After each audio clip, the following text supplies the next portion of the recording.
My name is Kris Selby, and I live in Tucson, Arizona. I do a lot of murals. It's probably the thing I'm best known for. I've done a number of rugs. This is my first furniture project, and I've been doing tile for about 12 years, always looking for new ideas and ways to challenge myself. Well, I think what I was thinking in designing the fabric, which is what I call the tile fabric that I made, is that I wanted it to be more of a traditional pattern. So I thought of my grandmother's sofa that was perhaps roses and flowers. I wanted to use tile as much as I could in comparison to mosaic because I felt it would be stronger in the environment in Buena Vista where you have a lot of freezing and warm conditions. The cushions, I really wanted the cushions to have a cushion look to it. I didn't want it to be flat, and I also wanted to create the welting around the cushion. So I cut this out of a bullnose tile and glazed it a different color to contrast it so it would stick out. Being the traditional sofa with a nice round form, I took a plastic pipe and of the right size that I felt would match. And I've got some high fire porcelain clay, and I molded that over the pipe in the shape of the arm here. And in here, I took a tile saw and I cut the round piece here to fit it right into the circle. The foundation of the sofa is metal, and it has support beams through it, and it's very sturdy. When I went to design the chair, I wanted a fabric that would coordinate with the floral design of the sofa. So I decided the plaid would work pretty well for that.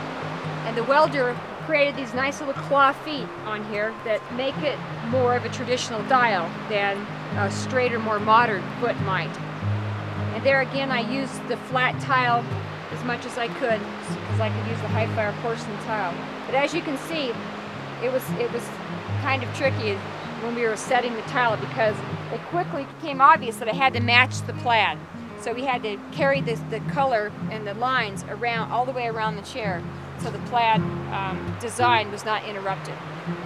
So after I made these two pieces, I wanted to make a footstool that coordinated with the chair.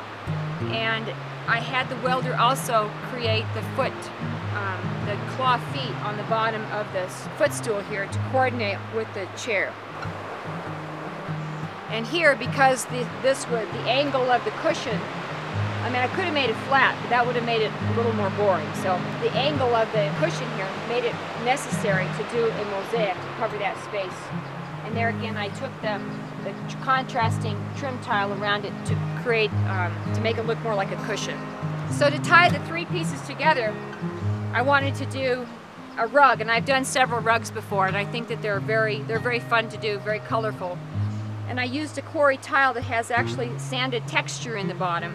So where the rug is not glazed is a gritty texture that makes it so it's not slippery.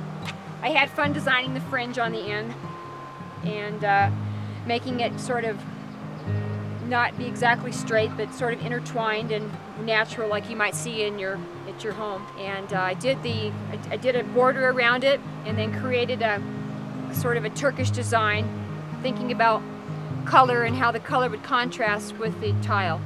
After I sort of envisioned that, I had the idea of doing a checkerboard table, just to bring the whole idea together as a living room set. The welder created this nice table, and I put granite on the top with a checkerboard in, and I had him build a drawer that's on the side here for the checkerboard and the chess pieces.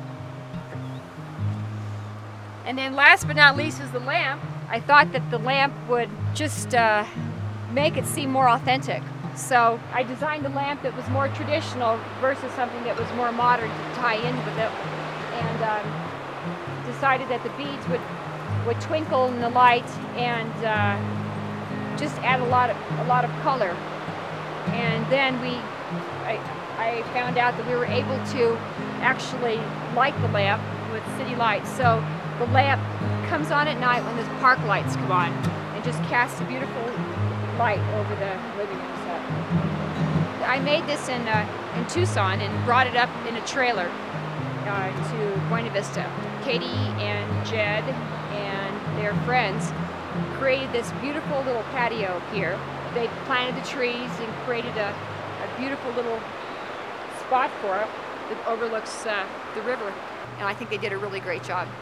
I had always wanted to do something like this, but it was going to take a really special place for me to really want to put the work into these pieces. After the park got finished, I saw the possibility that there would be a place in South Maine for a crazy little art project like this. We all had the vision for something that in this area that would overlook the river, and it was just built one thing upon another, and all came together. It really, I think, has brought a lot of interesting color and humor, I should say, to South Maine.